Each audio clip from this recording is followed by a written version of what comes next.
Nous allons maintenant parler du côté maître du donjon de la partie. On va donc rentrer plus en détail sur les monstres, les cartes de salle, les événements, le pouvoir du boss et la fiche de boss. On va commencer simplement avec les salles, notamment la salle coffre par exemple, qui est un très bon exemple où il suffit de suivre le texte. Ouvrir le coffre coûte 3 cristaux et permet aux joueurs de piocher 2 cartes chez le forgeron. Les joueurs peuvent donc s'acquitter des 3 cristaux, 1, 2 et 3, pour tirer 2 cartes, et ces cadeaux, c'est ce qu'ils trouvent dans le coffre. On a certaines salles qui infligent des dégâts aux joueurs, notamment la salle piégée. On peut noter qu'il y a le petit bouclier brisé indiquant que les dégâts infligés sont bruts. À ce moment-là, il est noté, les joueurs doivent effectuer un jet de texte, donc on lance son dé en face rajoutant sa dextérité, supérieur ou égal à 16, sinon ils perdent 3 points de vie, les joueurs trouvent 4 cristaux, donc bien entendu s'ils survivent au piège. Il y a bien entendu des salles aussi qui impliquent des combats, les monstres puissants, la salle du trône, et la plupart, si ce n'est l'intégralité, des salles spéciales, donc qui sont liées au boss. Voilà pour les salles, suivez le texte et d'une manière générale ça devrait très bien se passer.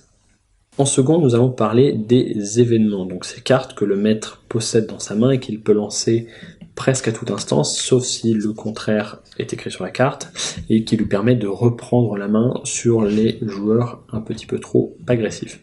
On a tout un tas d'événements, ça peut enlever des points de vie, casser un bouclier, maudire des joueurs leur appliquant des malus, ça faire apparaître des monstres, leur obliger à aller dans une salle ou dans une autre. Il y a tout un tas d'événements différents qui permettent tout un tas de petites choses, je vous laisserai découvrir avec plaisir. Il y en a, je crois, plus d'une trentaine.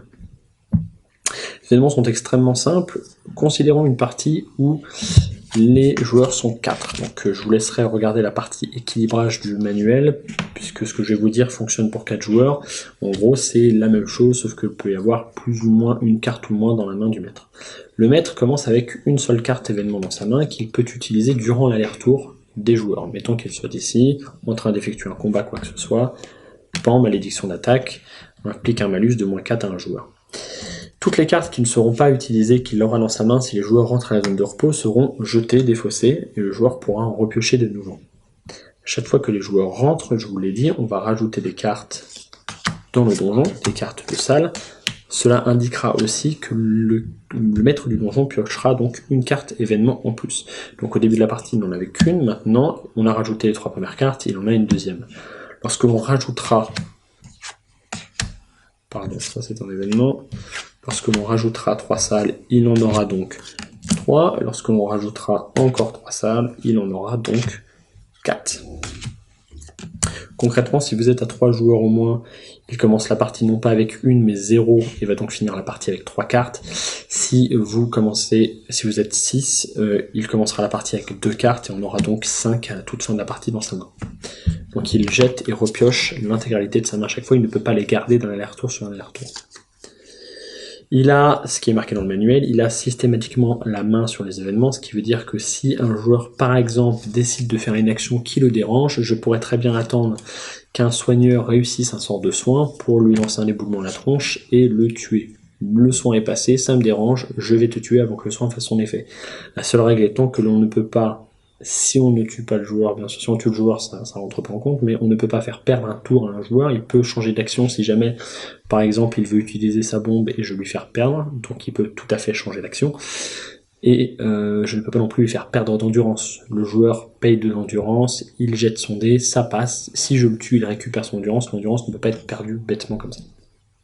J'ai fini sur les événements, on va donc parler d'un événement un petit peu spécifique, qui est l'événement de boss. L'événement de boss que le boss récupère, le maître du donjon récupère au début de la partie en même temps que sa fiche de boss, est un peu spécifique. Il fonctionne comme un événement dans le sens où il a systématiquement la main sur les joueurs, il peut être joué si ce n'est si c'est marqué différemment n'importe quand. On peut l'utiliser 2 fois dans toute la partie et une seule fois par aller-retour. Par exemple, le contrôle de la corruption qui permet au MDD d'échanger 2 salles de donjon face cachée pendant que les joueurs se trouvent dans le donjon. Un exemple typique, les joueurs sont ici. Ils décident d'avancer, avant qu'ils avancent, je dis contrôle de la corruption, je vais prendre cette carte-là, l'échanger avec cette carte-là, ce sont 2 cartes face cachée que j'échange, et j'ai utilisé mon pouvoir une fois. Maintenant la question c'est, est-ce que j'ai volontairement mis quelque chose de simple ici, ou est-ce que j'ai volontairement mis quelque chose de dur en pensant les faire changer, ou est-ce que je pense qu'ils vont paniquer sur les deux et que j'essaye de les envoyer finalement ici. Voilà par exemple le pouvoir du roi. Pour finir, il ne me reste plus qu'à parler des monstres, qui sont donc la horde du maître du donjon.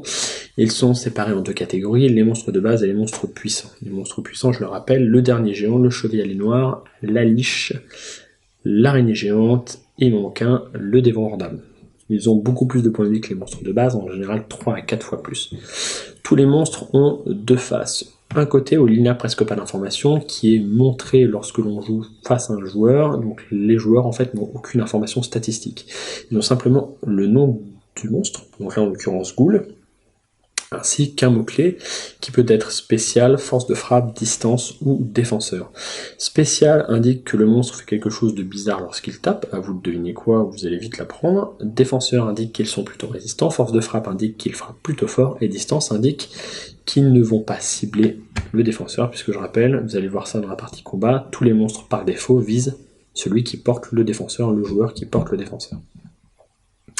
Du côté du MDD, on a tout un tas de petites statistiques, un bonus d'attaque et un bonus de défense pour réciproquement toucher plus souvent la cible ou éviter les attaques, le nombre de points de vie, la réduction de dégâts si tant est que la réduction de dégâts s'applique, d'où le bouclier brisé que vous voyez un petit peu partout, inflige 3 points de dégâts, donc le nombre de dégâts infligés par la créature, et son petit effet, en l'occurrence la Ghoul, elle ignore la réduction de dégâts, ce qui veut dire qu'elle inflige 3 brut à n'importe quel ennemi qu'elle touche.